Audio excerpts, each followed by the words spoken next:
மணக்க ருசிக்க அம்மா சமையல் மசாலா ஐட்டம்ஸ் ஊறுகாய் ஐட்டம்ஸ் நம்மக்கிட்ட கிடைக்குது. நீங்கள் கீழே வந்து நம்பர் கொடுக்குறேன், நம்பரில் காண்டாக்ட் பண்ணுங்கள். வணக்கம், நான் உங்கள் அம்மா சமையல் மீனாட்சி. இன்றைக்கி சூப்பரான ஒரு தக்காளி பருப்பு கடைச்சல் தான் பார்க்க போகிறோம். அதுவும் நம்ம பழுத்த மிளகா இருந்ததுன்னா அதை போட்டு பண்ணும்போது இன்னும் கொஞ்சம் செம்ம டேஸ்ட்டாக இருக்கும். இது வந்து பார்த்திங்கன்னா சாப்பாட்டுக்கு, தோசைக்கு, அப்புறம் இட்லிக்கு, இது எல்லாத்துக்குமே வச்சுக்கலாம். சப்பாத்திக்கு கூட வச்சுக்கலாம். சாப்பாட்டுக்கு பண்ணும்போது கொஞ்சம் தண்ணியாக பண்ணிக்கணும். இதே நம்ம தோசைக்கு, இட்லிக்கு பண்ணும்போது கொஞ்சம் திக்காக பண்ணிக்கணும். வாங்க எப்படி பண்ணுறதுன்னு பார்க்கலாம். ஒரு 2 ஸ்பூன் அளவுக்கு எண்ணெய் போட்டுக்கலாம். இப்போ நம்ம ஒரு 1/4 டீஸ்பூன் ஜீரகம் சேர்த்துக்கலாம். 1/4 டீஸ்பூன் அளவுக்கு நம்ம பெருங்காயம் சேர்த்துக்கலாம். அதுக்கப்புறம் சின்ன வெங்காயம் பார்த்திங்கன்னா ஒரு 50 கிராம் சின்ன வெங்காயம், பழுத்த காஞ்ச மிளகாய் ஒரு 15 பீஸ், மஞ்சத்தூள் 1/4 டீஸ்பூன் சேர்த்துக்கலாம். பாருங்கள், ஒரு சின்ன கோலி உருண்டை அளவுக்கு புளி சேர்த்துக்கலாம். புளி சேர்த்ததுக்கப்புறம் நான் தக்காளி வந்து 3/4 கிலோ வச்சுருக்கேன்.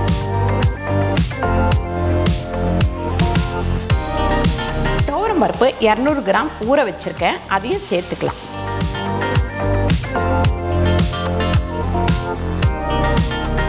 கல்லுப்பு ஒரு 2 ஸ்பூன் சேர்த்துக்கலாம். இப்போ நம்ம தண்ணி ஊற்றிக்கலாம். தண்ணி ஊற்றி நம்ம வந்து குக்கரை மூடி ஒரு 3 விசில் போட்டுக்கலாம். இதில் வந்து தக்காளி தான் கொஞ்சம் கூட இருக்கணும். நமக்கு வந்து பருப்பு வந்து திட்டமாக இருந்தால் போதும். தக்காளியும் பருப்பும் நல்லா வந்து வெந்துருச்சு.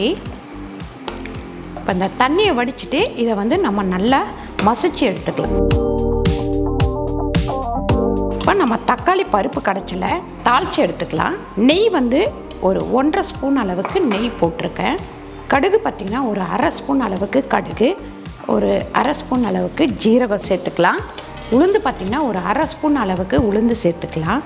அதுக்கப்புறம் பார்த்திங்கன்னா கருவேப்பிலை, ஒரு வெங்காயம் நீட்டு வாக்கில் நறுக்கி வச்சுருக்கேன், அதை சேர்த்துக்கலாம். நல்லா இந்த வெங்காயம் வந்து செவக்கட்டும். வெங்காயம் வந்து நல்லா இந்த மாதிரி கலர் மாறணும். இந்த மாதிரி மாறினதுக்கப்புறம் எடுத்து நம்ம இதில் ஊற்றிக்கலாம்.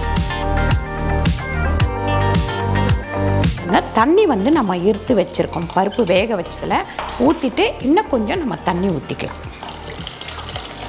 பாருங்கள், இந்த மாதிரி தண்ணி ஊற்றினதுக்கப்புறம் ஒரு கொதி வரட்டும். கொதி வந்தோடனே இறக்கிடலாம். 1 ஸ்பூன் அளவுக்கு இதில் சாம்பார் பொடி சேர்த்துக்கலாம். கடைசியில் சேர்த்துக்கங்க. இதை அப்படியே கலக்கி விட்டுட்டு நல்லா கொதிக்க விட்டுருங்க. பாருங்கள், இந்த மாதிரி லைட்டாக கொதிக்கும் போது நம்ம வந்து கொத்தமல்லி தூவிட்டு இறக்கி வச்சிட வேண்டாம். ரொம்ப வந்து கொதிக்க விடக்கூடாது.